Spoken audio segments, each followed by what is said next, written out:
لہذا آج کے دن سے میں آہستہ آہستہ کچھ باتیں کہنی شروع کروں گا، اور جس نے مجھے نوکری سے نکلوانا ہے وہ نوکری سے نکلوا دے، کیونکہ نوکری سے نکالے گا تو مجھے آزادی ملے گی، مجھے آزادی ملے گی تو میں تمہارے چہروں کے نقاب نوچوں گا۔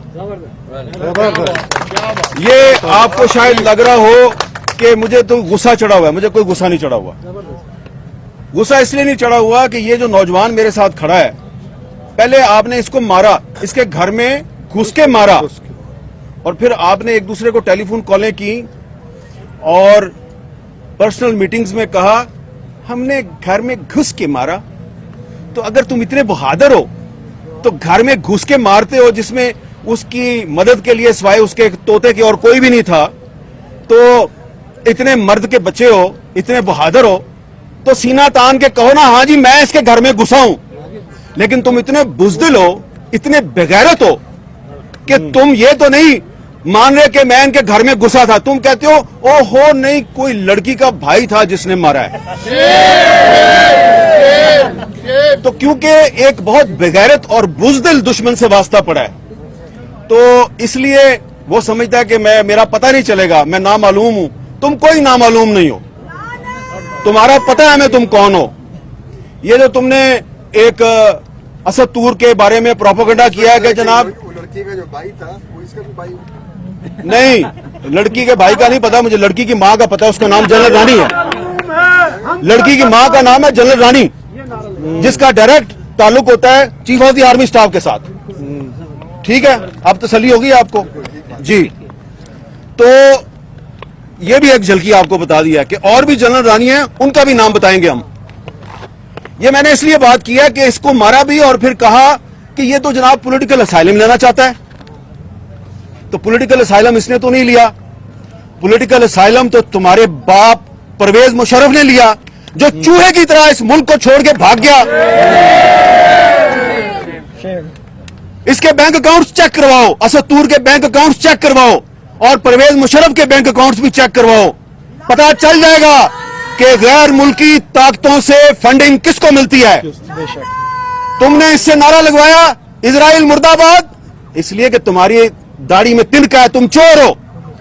تمہیں پتا ہے کہ تم ہم لوگوں کے سامنے بیٹھ کے اسرائیل کے ساتھ سفارتی تعلقات کی وکالت کرتے ہو۔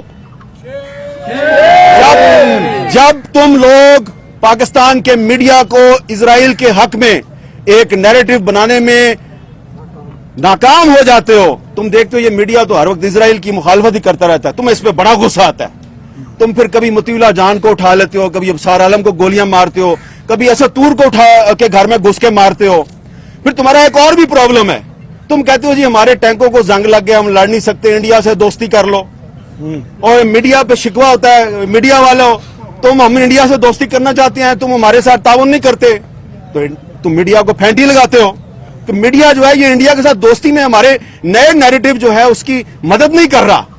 تو اسرائیل کے معاملے پر اور انڈیا کے معاملے پر یہ میڈیا جو ہے یہ اس نیریٹو پہ کھڑا ہے جو پاکستان کے عوام کا نیریٹو ہے، جو قائد اعظم محمد علی جناح کا نیریٹو ہے، ہم اسی نیریٹو پہ کھڑے رہیں گے۔ تم نے مادر ملت فاطمہ جناح کو بھی غدار کہا، اور آج تم اسد طور کو بھی غدار کہہ رہے ہو، تو لہذا یہ بھی غدار ہے تو میں بھی غدار ہوں، یاسمہ شرازی بھی غدار ہے، فوزیہ شاہد بھی غدار ہے، منیزہ جہانگیر بھی غدار ہے، طاہرہ عبداللہ بھی غدار، ہم سارے غدار ہیں، کیونکہ آپ کے باپ دادا ایوب خان نے فاطمہ جناح کو غدار کہا تھا۔ تو جو منیزہ جہانگیر نے تھوڑی سی بات کیا نا، میں نے اس کو ذرا تھوڑا آگے بڑھا دیا ہے کہ اب اگر آپ ہمارے گھر میں گھس کے ماریں گے نا ہمیں، تو ہم آپ کے گھر میں تو نہیں گھس سکتے، آپ کے پاس ٹینکیں اور بندوقیں ہیں، لیکن ہم آپ کے گھر کی اندر کی باتیں آپ کو بتائیں گے، اور یہ بھی بتائیں گے کہ کس کی بیوی نے کس کو کیوں گولی ماری اور اس کے پیچھے کون جنرل رانی تھی۔ سمجھ آ گئی ہے نا میں کیا کہہ رہا ہوں؟ اب اگر آئندہ کسی صحابی کے گھر میں گھس کے تم نے اس پر تشدد کیا، ہم بتائیں گے کہ تمہیں تمہاری بیوی نے گولی کیوں ماری۔ بس اتنا ہی بتانا تھا۔ Thank you very much. بہت اعلیٰ میر صاحب، بہت اعلیٰ۔ اب میں درخواست کروں گا سینئر صحافی اینکر پرسن آسمہ شرازی صاحبہ سے کہ وہ آئیں اور اپنے خیالات کا